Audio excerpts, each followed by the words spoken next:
नमस्कार साथियों, स्वागत है आप सभी का यूट्यूब चैनल पर।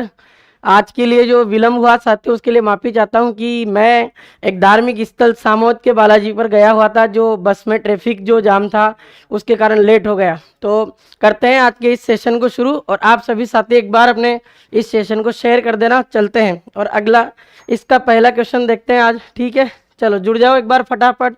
रावण हत्था को किससे बनाया जाता है? नारियल से, इस्पात का बर्तन, या कांच का बर्तन, या नीम की लकड़ी से? बताओ एक बार कमेंट करके। पहला प्रश्न आपके सामने स्क्रीन पर है, चलो बताइए। बिल्कुल स्वागत है आप सभी का। नीरज, शंकर, वैशाली, परमिला, उर्मिला, अक्षु, राकेश, माहिराज, सोनी, रेखा दयाल, बताइए मित्रों क्या आएगा इसका आंसर। चलो बहुत बढ़िया है, आप लगभग सभी ने लगभग इसमें उत्तर भी दिया है। देखते हैं क्या आंसर होगा इसका। बिल्कुल आज जुड़ जाओ फटाफट एक बार, ताकि इस सेशन को आगे शुरू करें। ठीक है ना।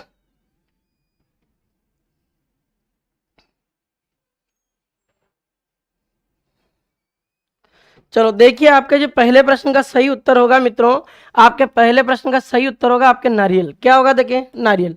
अब ये नारियल क्यों होगा? उसने एक वाद्य यंत्र का नाम पूछा है आपसे कि किसका नाम पूछा है वो? रावण हत्था वाद्य यंत्र। कौन सा वाद्य यंत्र पूछा उसने? रावण हत्था। थोड़ा सा ध्यान देना आप। रावण हत्था अपने एक तत् वाद्य यंत्र है। कैसा वाद्य यंत्र? तत्। यानी तत् का मतलब होता है ऐसे वाद्य यंत्र जिन्हें या तो तारों की सहायता से बनाया जाता हो या तारों की सहायता से बजाया जाता, ऐसे वाद्य यंत्रों को क्या कहते हैं? तत्। मैंने आपको बताया था कि राजस्थान में जितने भी अपने वाद्य यंत्र हैं उनमें सबसे जो अगर फेमस कोई वाद्य यंत्र माना जाता है तो राजस्थान का सबसे लोकप्रिय वाद्य यंत्र कौन है? रावण हत्था। अब इसमें जो तार होते हैं, तारों की संख्या कितनी होती है? 9 होती है। रावण हत्था जो वाद्य यंत्र है अपने, इसका जो निर्माण किया जाता, ये कैसे बनाया जाता वो देखें आप। क्या होता है मित्रों के अपने जो नारियल होता है, इस नारियल की एक अर्ध कटोरी नुमा संरचना होती है। कैसी संरचना होती है? अर्ध कटोरी नुमा। आप जब देखोगे नारियल को अंदर वाले भाग को तो एक गोलाकार शेप में होता है। अब ये गोलाकार शेप को आप आधी काट दो तो ये कैसी संरचना बन जाएगी? अर्ध कटोरी नुमा। इस अर्ध कटोरी नुमा संरचना पर क्या होता है कि अपना चमड़ा चढ़ाया जाता और अपने एक वाद्य यंत्र का निर्माण किया जाता। उसका नाम क्या हो जाएगा? रावण हत्था। तो रावण हत्था जो वाद्य यंत्र आपका किससे बनता है? ये नारियल से बनता है। ये पहला प्रश्न था आपका, और आपने लगभग सही उत्तर भी दिया था। चले अगले क्वेश्चन पर। चलो अगला क्वेश्चन देखिए आप। राजस्थान के किस लोकवाद्य को जूर्ज हॉर्प भी कहा जाता है? खड़ताल, मोरचंग, रावणत्ता, कमाईचा? बताओ एक बार कमेंट करके क्या आएगा इसका। ये भी पढ़ा दिया मैंने आपको, और एक बार बता दो फटाफट क्या आएगा मित्रों।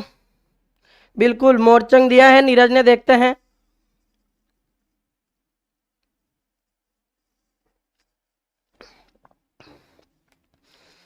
सही उत्तर है मित्रों, जिसने भी दिया है आप सभी का सही उत्तर है। इसका आंसर क्या आएगा? मोरचंग। आप याद करो, मैंने पढ़ाया था आपको शनिवार के दिन जो क्लास हुई थी कि लोहे की छड़ों से बनाया जाता है, और मैंने आपके सामने बात की कि जितने भी आपके सुशिर वाद्य यंत्र है ना, उन सुशिर वाद्य यंत्रों में सबसे छोटा वाद्य यंत्र माना जाता है आपका मोरचंग।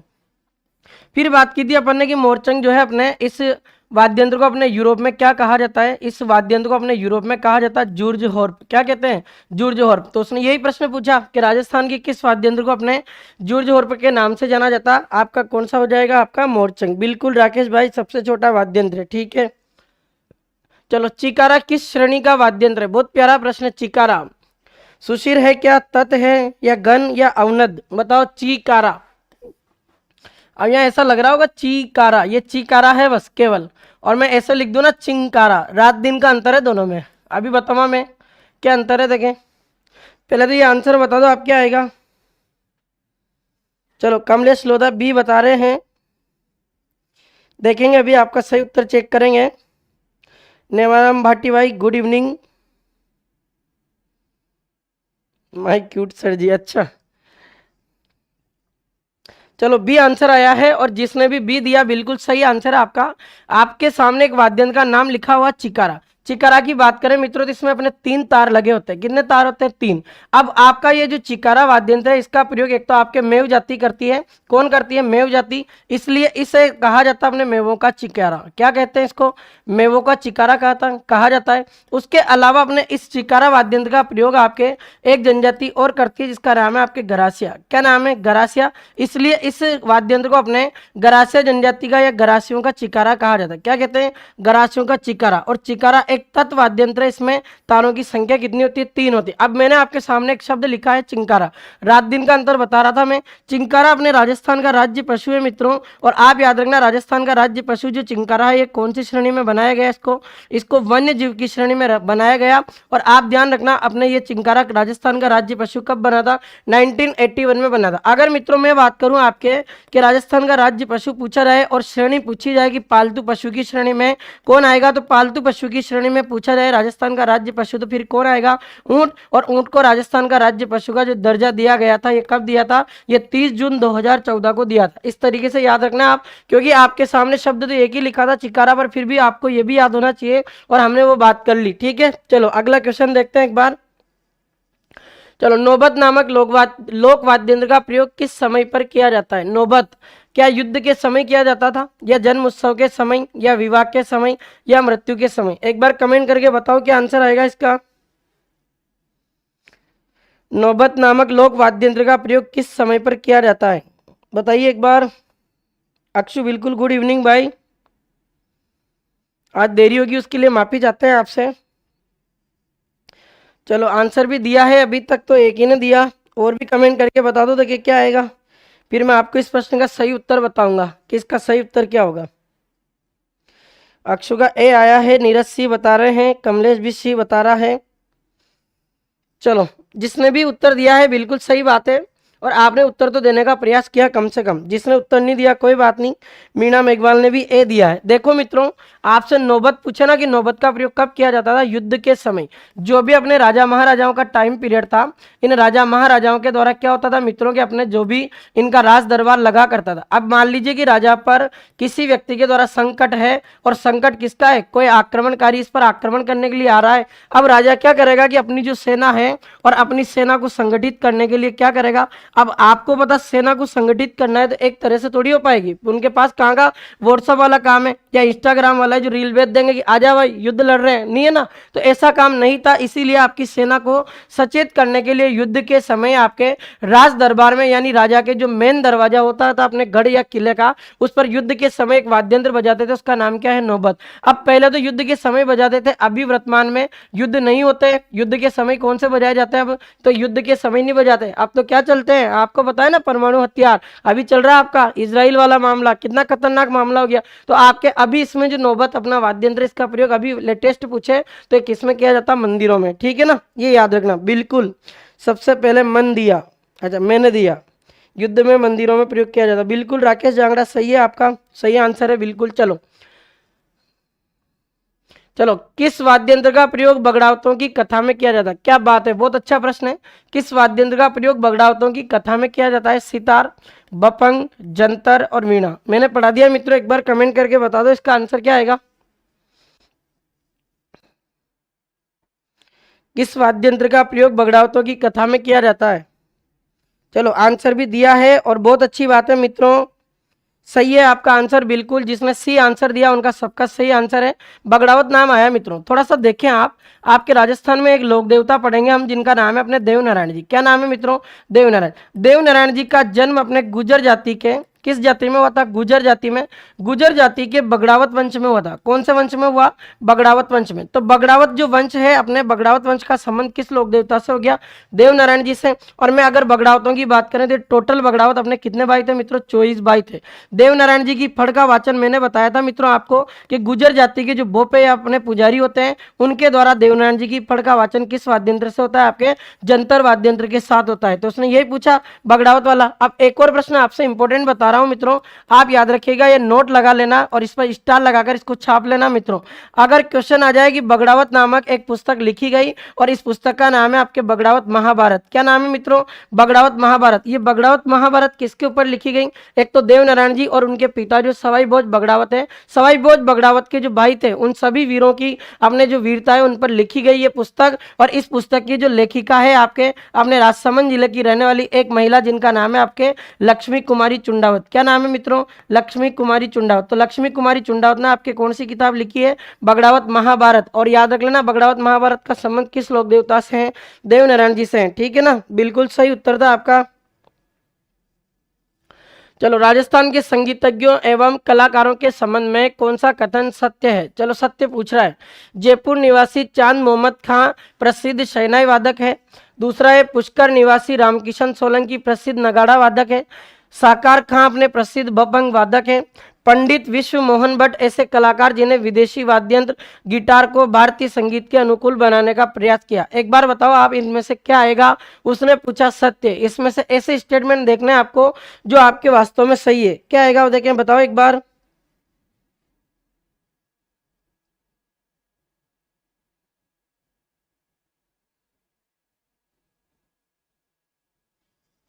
बताइए मित्रों क्या आएगा इसका आंसर?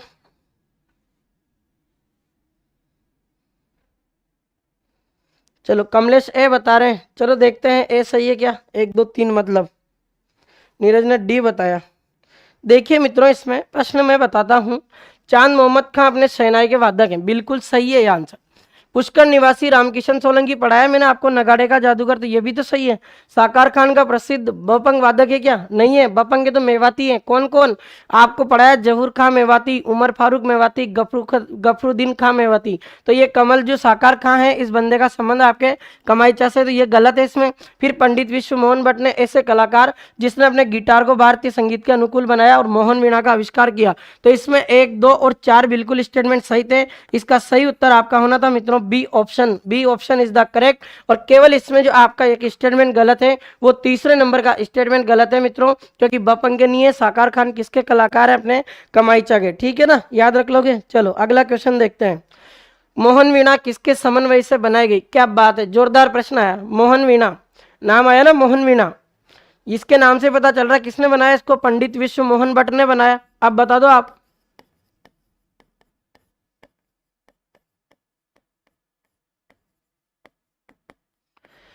देखिए मित्रों, इसका आंसर आपके होना है बिल्कुल कि अपने जो मोहन वीणा का खोजकर्ता कौन है? पंडित विश्व मोहन भट्ट। इन्होंने पहले तो गिटार में सरोद बनाया, उससे मिश्रण किया, उसके बाद गिटार में इन्होंने सितार बनाया, उसके बाद गिटार में इन्होंने वीणा बनाकर देखी। ये सभी आपके मोहन वीणा का क्या माने जाते हैं? मिश्रण माने जाते हैं। यानी गिटार में सितार है आपका, गिटार में आपका सरोद है और गिटार में आपका क्या है? वीणा। ये तीनों मिश्रण किसमें है? अपने आपके मोहन वीणा में, ठीक है। आंसर डी होगा बिल्कुल इसका। चलो अगला क्वेश्चन देख लेते हैं थोड़ा सा। प्रश्न बताओ, बेरू जी के बो पे पुंगी के आकार के सुशिर वाद्यंत्र से बेरू जी के लोकगीतों का गायन करते हैं, वह वाद्यंत्र कौन सा है? क्या तंदुरा है, क्या मशक है, बांसुरी है, खड़ताल है? बताओ एक बार कमेंट करके। मैंने पढ़ा दिया मित्रों ये भी आपको। हाँ, वैशाली सितार वादक है, बिल्कुल वो सही है।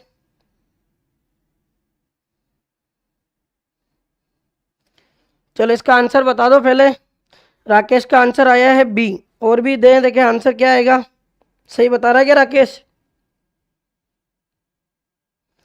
चलो, नीरज ने भी बी बताया है। बिल्कुल, जिस भी साथी का आपका आंसर बी है ना उसका सही है। मैंने आपसे कहा था कि आपके जो बेरू जी हैं उन बेरू जी के बोपों द्वारा एक वाद्यंत्र का प्रयोग किया जाता है। उस वाद्यंत्र का नाम क्या है? आपके मशक। क्या नाम है मित्रों? मशक। अब ये कैसे बनाया जाता है? चमड़े को सिलकर बनाया जाता है। कौन सा वाद्यंत्र? मशक। और मैंने कहा था पुलिस बल और आपके जो भी कोई सुरक्षा बल है वो परेड में किसका प्रयोग करते हैं? मशक का। मशक का जादूगर पूछे तो मशक का जादूगर एक बंदे को कहा जाता, उस व्यक्ति का नाम है आपके श्रवण कुमार। क्या नाम है? श्रवण कुमार। तो ये भी याद रख लेना। चले अगले क्वेश्चन पर। चलो, उस्ताद सुल्तान खां का संबंध कौन से वाद्यंत्र से है? क्या वीणा बजाते हैं या गिटार बजाते हैं या सारंगी या सितार? ये बता दो एक बार। पढ़ा दिया ये भी। हाँ नीरज, वर्तमान में पुलिस परेड में प्रयोग किया जाता, बिल्कुल सही है वो। चलो इसका आंसर भी दिया है, सारंगी बता रहा नीरज। देखिए और भी साथी बता दो एक बार क्या आएगा। चलो बिल्कुल, जिसका भी सी आंसर है आपका सही आंसर है सारंगी। मैंने आपको सारंगी के दो कलाकार पढ़ाए मित्रों। एक व्यक्ति का नाम है आपके राम नारायण चौधरी। क्या नाम है देखें, राम नारायण चौधरी। और राम नारायण चौधरी की बात करें तो इनका संबंध आपके उदयपुर से है। और एक कलाकार और है उस्ताद सुल्तान खान, जो अपने कौन से जिले के रहने वाले सिक्कर। ये दोनों अपने किस वाद्य यंत्र के फेमस कलाकार हैं, सारंगी के। ठीक है, चलो अगला क्वेश्चन देखें। शिवजी के ब्यावलों नामक लोक वार्ता को प्रस्तुत करते समय जोगी कलाकार कौन से वाद्य यंत्र का प्रयोग करते हैं, ये बताओ एक बार। क्या मोरचंग का प्रयोग करते हैं, क्या रावणत्ता का प्रयोग करते हैं, या फिर खंजरी का प्रयोग करते हैं, या फिर आपके सारंगी का प्रयोग करते हैं? क्या आएगा इसका आंसर, बताओ एक बार फटाफट कमेंट करके। चलो ओलिज वेल ने तो आंसर भी दिया है कि बी आएगा। देखिए मित्रों, इसमें ना तो ए आएगा, ना इसमें बी आएगा, ना इसमें सी आएगा। इसका आंसर क्या आएगा, डी आएगा। सारंगी ऐसा वाद्य यंत्र है जो अपने शिव जी के जो ब्यावले गाए जाते हैं ना गीत, तो शिव जी के जो गीत गाए जाते हैं उन शिव जी के गीतों में भी आपके कौन से वाद्य यंत्र का प्रयोग किया जाता है, आपके सारंगी का प्रयोग किया जाता है। इस तरीके के प्रश्न आपको उलझा सकते हैं, इनमें से थोड़ा फोकस करना है, बाकी आप आराम से कर दोगे मुझे पता है। चलो एक क्वेश्चन और देख लेते हैं। राजस्थान का एकमात्र ऐसा लोकवाद्य यंत्र जिसकी डोरी में तनाव के लिए, ये डोटी नहीं है मित्रों, ये डोरी है। क्या है ये, डोरी। जिसकी डोरी में तनाव के लिए पखावज की तरह लकड़ी के टुकड़े डाले जाते हैं। मैंने आपको करवा दिया ये प्रश्न, अब बता दो क्या है। पखावज को मृदंग कहते हैं ना। डेरू आएगा, या रावलों की मांदल आएगा, ताशा आएगा, या डाक आएगा। बताओ इन चारों में से क्या आएगा। क्या बात है, राकेश अक्षु बी दे रहे हैं, वैशाली बी बता रही है।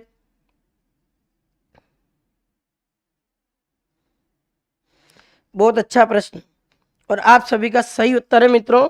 बिल्कुल, मैंने आपको एक वाद्य यंत्र पढ़ाया था, मांदल पढ़ाया था ना। मांदल ऐसा वाद्य यंत्र है जो अपने भगवान शिव और माँ पार्वती यानी अपने गौरी, इन दोनों का प्रमुख वाद्य यंत्र माना जाता है आपके मांदल।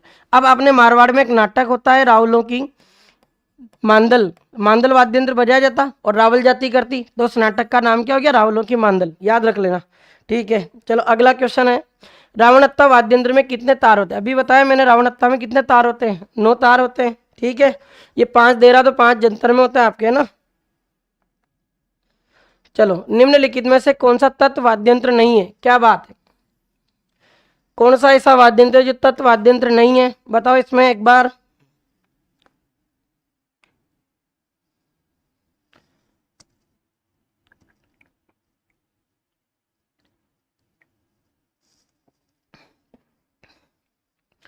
चलो आंसर भी आया है, सी बता रहे सब, बिल्कुल सही उत्तर है मित्रों, सतारा। सतारा कैसा है फिर, सुशीर पढ़ा दिया, सुशीर। और देख लो, चौतारा तार होते 4, जंतर में भी तार होते हैं, रवाज में भी तार होते हैं। ये तीनों किस श्रेणी के, तत्व के। आप थोड़ा सा देख लो, आप इसकी ट्रिक बता देता हूं मैं। तत्व वाद्य यंत्र को कैसे याद करोगे, उसकी ट्रिक देखना। रावण ने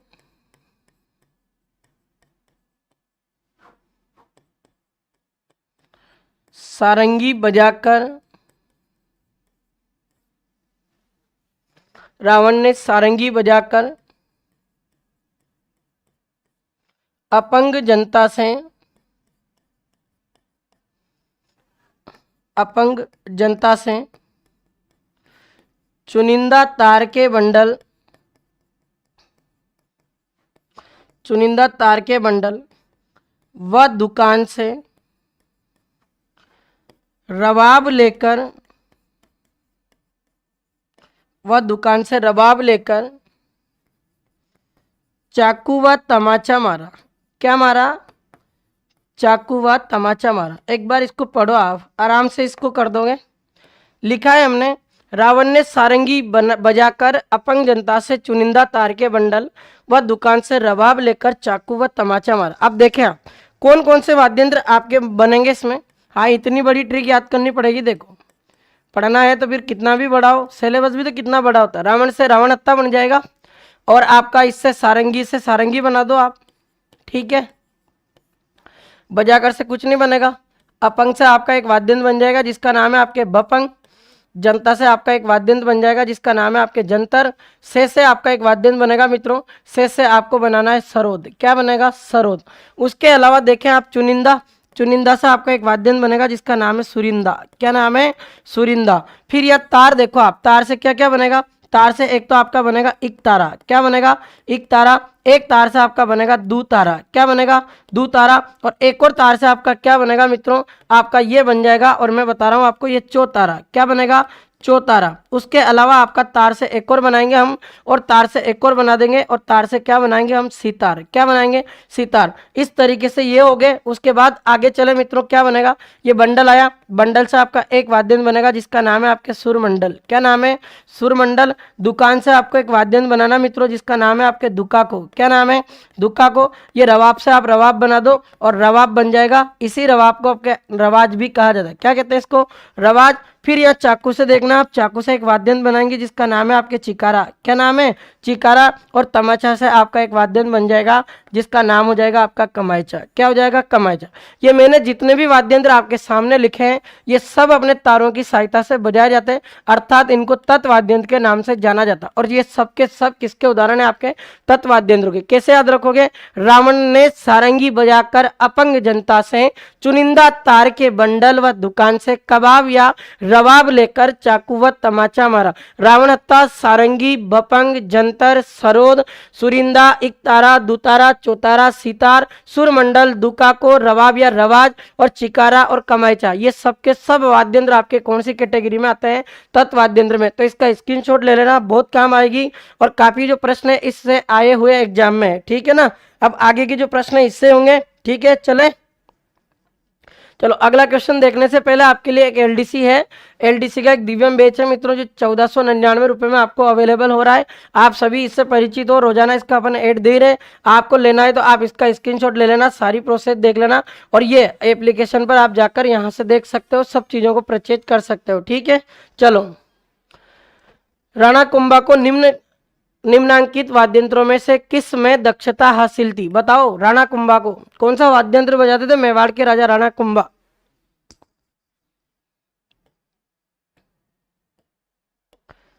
चलो आंसर बता दो एक बार। वीणा, बिल्कुल सही आंसर है। अपने राणा कुंभा की रुचि किस वाद्यंत्र में थी? वीणा। अब राणा कुंभा ऐसे अपने राजस्थान या मेवाड़ के ऐसे राजा हुए जो अपने संगीतकार भी रहे, इनकी संगीत में रुचि रही है, और संगीत में रुचि होने के कारण ही इन्हें अपने अभिनव भट्टाचार्य कहा जाता है। क्या कहा जाता है मित्रों? अभिनव भट्टाचार्य। तो अभिनव भट्टाचार्य के नाम से आपके मेवाड़ के किस शासक को जाना जाता है? आपके राणा कुंभा को जाना जाता है। ठीक है, याद रखना। अब मित्रों आज अपने इतने ही क्वेश्चन करवा पाएंगे हम, क्योंकि अभी जो राजस्थान पुलिस का एग्जाम है अपने नेक्स्ट मंथ 13-14 जून को, उसके लिए अपने जो रीजनिंग वाला जो पोर्शन है उसका रीजनिंग का पोर्शन सर करवाएंगे, जो 8:30 8:15 बजे से आपका ये एपिसोड शुरू होने वाला है। तो आप उस एपिसोड को भी देख सकते हो और यहाँ से भी अपनी तैयारी को अच्छी कर सकते हो। बाकी के जितने भी प्रश्न इसके बचे हुए मित्रों वो कल करेंगे हम, कल के सेशन में। और आज के लिए इतना ही। तो ठीक है मित्रों, मिलते हैं कल वापस हम 7 बजे, और शुक्रिया आप सभी का, बहुत बहुत धन्यवाद।